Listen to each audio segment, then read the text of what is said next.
Sir ఇంకోటి ఈ తెలంగాణ రాష్ట్రంలో ఆర్టీసీ సమ్మె జరిగింది సార్ మొన్న.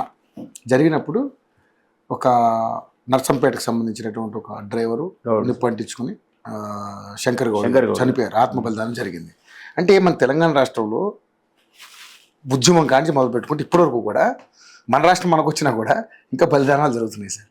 దీన్ని ఏంటి సార్, అంటే తెలంగాణలో వాళ్ళ రక్తంలోనే ఉందా బలిదానాలు అనేది ఏంటి? ఎందుకంటే ఇప్పుడు ఈ ఒక్క మరణంతో ఆర్టీసీని విలీనం చేయడం దిగి వచ్చారు. మరి మొన్నటిదాకా ఎందుకు చేయలేకపోయారు సార్ వాళ్ళు? అది తప్పు ప్రభుత్వాన్ని. ఒకసారి గత ప్రభుత్వం హామీ ఇచ్చి మేము తీర్చుకుంటామని చెప్పినప్పుడు చేయాల్సి ఉండే. గవర్నమెంట్ సర్వెంట్స్ కింద వాళ్ళను మేము విలీనం చేసి కన్వర్ట్ చేయాల్సిన అవసరం ఉండే.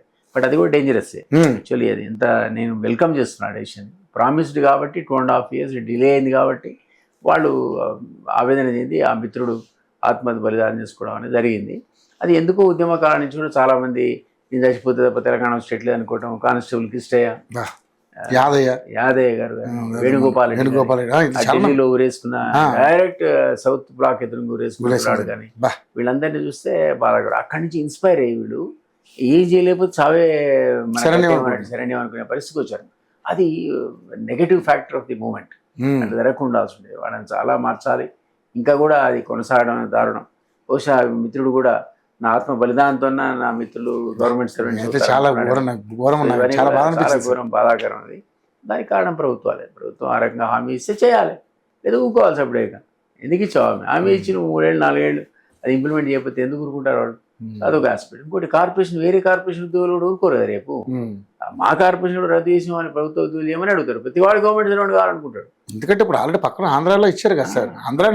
ఆంధ్రాలో ఆర్టీసీ గవర్నమెంట్ లో విలీనం చేశారు. వీళ్ళు ఇచ్చిన మాటే కదా సార్. ఇదే బుల్లెట్ మీద తిరిగిందంట అక్కడ ముందైంది. ఇక్కడ తర్వాత సరూర్ నగర్ స్టేడియంలో వీళ్ళు వాళ్ళు ఎన్ని మాటలు చెప్పిండంట ఇదే రేవంత్ రెడ్డి గారు.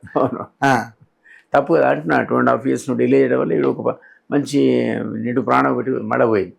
ఉద్యమ క్రమంలో అది ఆ సీక్వెన్స్ వేరే అనుకోండి. కానీ బట్ అది తప్పు అయితే అంతకంటే తప్పు ఇది. మన తెలంగాణ మన ప్రభుత్వం వచ్చాక ఇట్లాంటి ఎటు జరుగుతాయి. విశ్రాంతి ఉద్యోగులు కూడా ఆత్మహత్యలు చేసుకుంటున్నారు. ముందే నువ్వు మెలుకోవాలి కదా.